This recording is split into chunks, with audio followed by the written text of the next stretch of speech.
Pascal Obispo, 60 ans, brutalement honnête sur Renoir, pour moi, ce n'est pas surprenant que.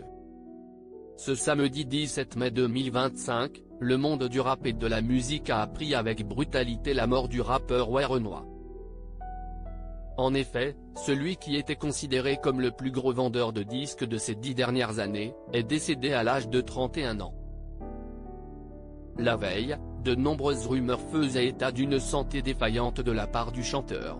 Le rappeur est mort d'une défaillance cardiaque.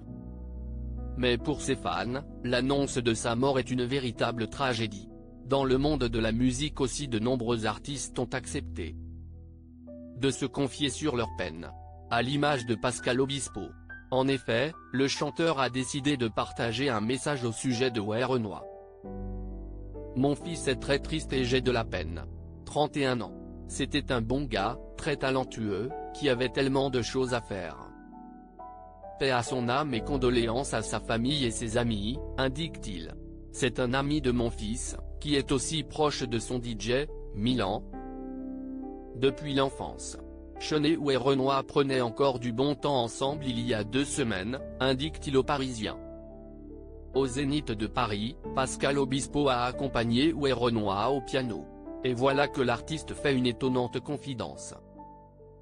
Ses fans n'en revenaient pas de me voir, c'est certain, sourit le chanteur. Le pont entre nos deux musiques était beau. Mais pour moi, ce n'est pas surprenant que sa musique me plaise. Il n'était pas le plus gros vendeur de disques depuis 2 ans par hasard. Il sortait du lot par la qualité de ses chansons, ses mélodies et ses punchlines. Je me souviendrai toujours de son gimmick C'est carré. Si est en mai 2022 que les deux artistes se rencontrent lors d'un concert de PNL, on avait parlé ensemble et bien accroché. Il m'avait parlé de son premier Zénith à Paris, en septembre 2023. Il n'avait que des rappeurs invités. Je leur avais dit que c'est entre soi dans le rap français était regrettable. Vous ne vous mélangez jamais? Je lui avais proposé de venir. Il m'a dit oui très vite et on s'est retrouvés en studio 1 semaine avant le concert. Au-delà de leur amour pour la musique, Pascal Obispo et Renoir partageaient de belles valeurs. Humainement, aussi, c'était un vrai bon gars, gentil, intelligent, calme, posé, un peu timide. Même sur scène, il était à la cool. Il était pris dans le tourbillon du succès, mais d'après ce que je sais, il était bien en ce moment.